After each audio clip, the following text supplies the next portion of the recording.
Marcus Cohen é um veterano do mercado imobiliário de Nova York. Semana passada ele foi destaque numa matéria do New York Times sobre os brasileiros que fazem a felicidade dos corretores de Miami e de Nova York. Bem-vindo, Marcos. Obrigado. Prazer ter você aqui. O Lucas tentou, ele treinou seu nome e errou de cara.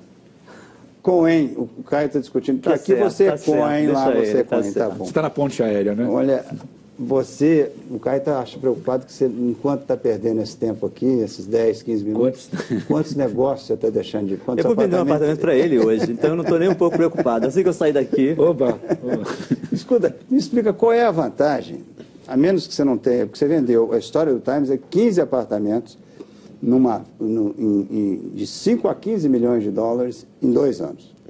Qual é a vantagem, se o brasileiro, só se ele tem dinheiro sobrando, não sabe o que fazer, de investir em imóvel em Nova York? Tem vantagem?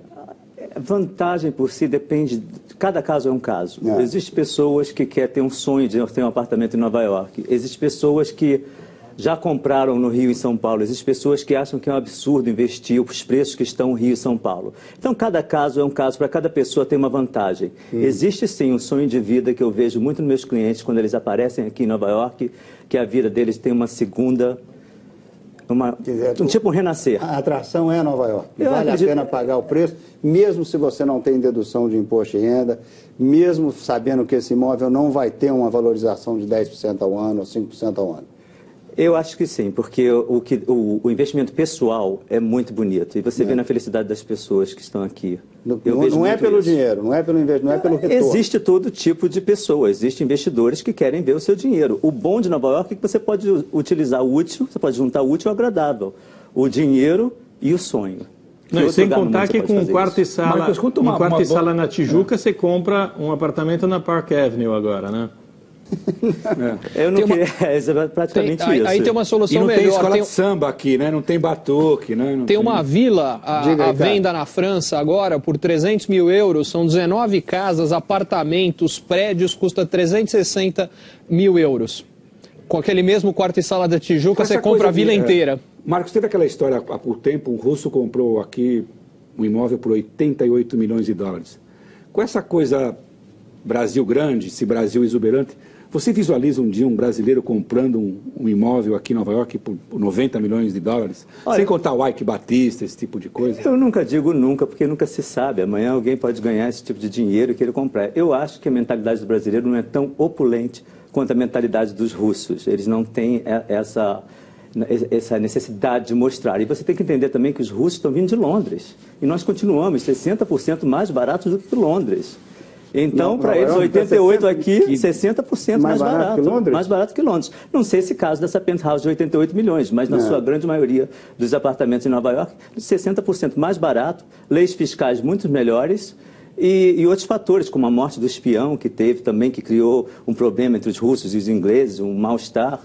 E por aí vai. Então, Nova York está muito bom para eles. Agora, Marcos, se essa proporção, esse número, 15 apartamentos de um grupo de brasileiros, num período de 2 anos. Isso é uma raridade? Os russos, por exemplo, já compraram mais do que os próprios americanos.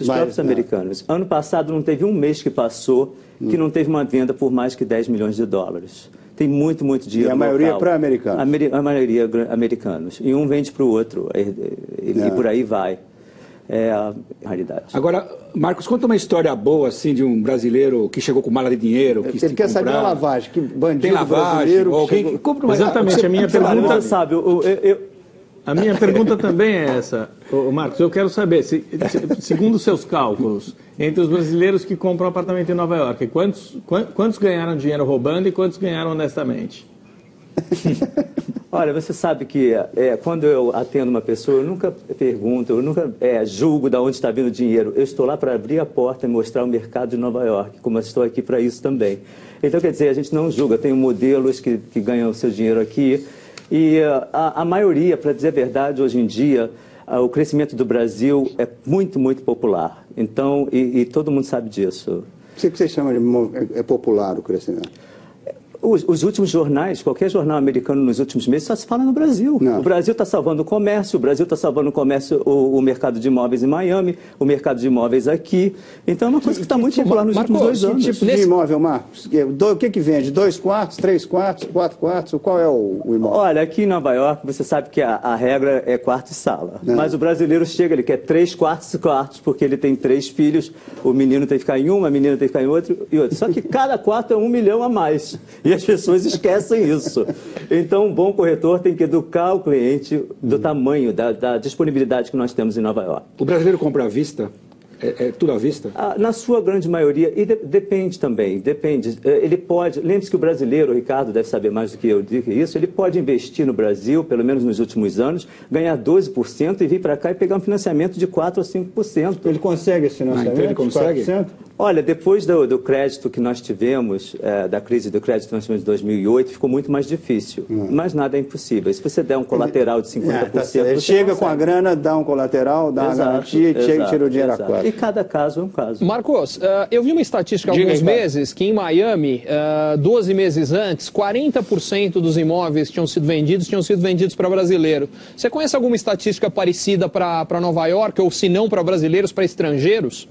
Olha, eu vou te falar uma coisa, eu vi isso também, e o brasileiro é o terceiro grupo em Miami de compradores da Flórida inteira nos últimos meses. Já deve ter passado para a segunda até agora. Em Nova York, nós somos muito menor do que os números de apartamentos aqui são muito menores do que em Miami, então fica difícil dizer. Mas eu posso... O total disponível de apartamentos? O total disponível, o total de vendas, mas eu posso dizer que nós não estamos muito longe, não. Eu acho que o brasileiro comprando aqui é o segundo ou terceiro em termos de apartamentos de condomínios, que é 20% do mercado de Manhattan, não cooperativas. Você tem que explicar o que é uma cooperativa e o que é um condomínio. Essa diferença é importante. Condomínio, a moradia em Nova York é dividida em 2 tipos de prédio, a cooperativa e o condomínio. O condomínio é o que você pode alugar, você pode comprar no nome pessoal, no nome de corporação. Somente 20% desses apartamentos na ilha de Manhattan são de condomínios que são interessantes para os estrangeiros. Os outros 80% são só para americano. Existem casos que aceitam estrangeiros também, mas não é tido como um bom investimento. Porque a cooperativa é uma sociedade, então todos os residentes da cooperativa têm que votar se aceitam aquela pessoa como sócio, porque você vira um sócio, né? Então, você tem que mostrar uma papelada danada, tem que provar que vai ter renda de não sei quantos anos. E não pode alugar o apartamento, que é um problema complicado, né? Não. E ninguém dá bolinha preta para brasileiro, não, Marcos? Bolinha preta para brasileiro? Levando bolinha preta, não? Eu não Olha, deixava o brasileiro morar no meu você prédio. Tem que ter um bom corretor, não comigo, porque eu já corto, porque eu já aviso logo se a pessoa vai poder passar ou não. Hoje em dia, o Brasil está tão bom, eu devo corrigir uma coisa. O Nixon não teve bola preta? Até a Madonna teve bola preta. O Nixon, na 72, com o Barbra Streisand, Mariah Carey, muita gente teve bola preta. Artistas em geral, bola preta, porque não... Exatamente. E o estrangeiro por si só, não por falta de dinheiro, às vezes socialmente também Diplomatas, ele não passa. não querem ser vizinhos de diplomata. Mas ultimamente eu devo corrigir que os brasileiros estão sendo muito bem quistos pela economia no mundo inteiro e também a globalização dos bancos. Hoje em dia você pode ter uma quantia no Citibank em São Paulo, que hoje em dia, através dos extratos eletrônicos, o board está aceitando isso. Marcos, o Ricardo anuncia o fim da economia americana toda semana aqui. Não vai estourar a bolha imobiliária aqui, está tudo bem. Eu acho que a gente se você me vende apartamento não, hoje... já não estourou essa bolha? Eu acho que São Paulo, Ricardo. Você que está morando em São Paulo? Eu acho que o Caio está falando de uns 5, 6 anos atrás, mas eu também achei que já tinha estourado, mas acho que eu não entendi muito bem. Não tem problema. Agora, em São Paulo, sim. Em São Paulo, você sabe que o New York Times, o verão passado, deu 5 páginas de uma revista sobre a Manhattan dentro de São Paulo, que os imóveis estão caríssimos. Não. Essa, sim, é uma bolha que talvez caia. Aqui, por esse fator de só ter 20%. Aproveitando, nesse sentido, por exemplo, o preço de um apartamento em Miami, na Flórida como um todo, ou se a gente for pegar em Nevada hoje, é 1/3 do que ele era em 2006. estão construindo nos Estados Unidos inteiro 1/7 do que construíam também há 5 anos. Você vê alguma possibilidade desses mercados voltarem aos patamares anteriores? Porque em outros casos de estouro de bolha, isso não aconteceu. Por exemplo, em Tóquio hoje o preço do metro quadrado é 1/5 do que era em 85. Em Hong Kong é 1/3 do que era em 97. Você acha que nos Estados Unidos pode ser uma história diferente? Eu acredito que sim, porque tudo na vida vai em ciclos, principalmente mercado de imóveis. Pode sim levar 10 anos, 11 anos, 12 anos, mas nós já vimos isso ir e voltar. E tudo depende de vários fatores, não é só a economia. Por exemplo, em Manhattan, um dos motivos que traz as pessoas para ficarem aqui agora é a qualidade de vida, que começou com o prefeito Giuliani, tolerância zero contra a violência, e o Bloomberg pegou. Então, são vários fatores. As famílias antigamente saíam de Manhattan. Você tinha filho, você ia morar fora. Agora você tem filho, você quer morar em Manhattan. Então, quer dizer, são coisas que ninguém nunca pensou e não tem nada a ver com nenhum tipo de economia. Tem a ver com a qualidade de vida na cidade. Só terminando, nosso tempo está no final. E você citou vários bairros de Nova York nos últimos anos que os preços subiram muito, né? Nova York tem vários mercados, tem os bairros, tem sub-bairros, tem todos isso. O Village, no último ano, teve um aumento de 21% do ano anterior para esse ano, porque a procura é muito grande. Marcos, uma última pergunta muito obrigado. rápida. Depois do programa...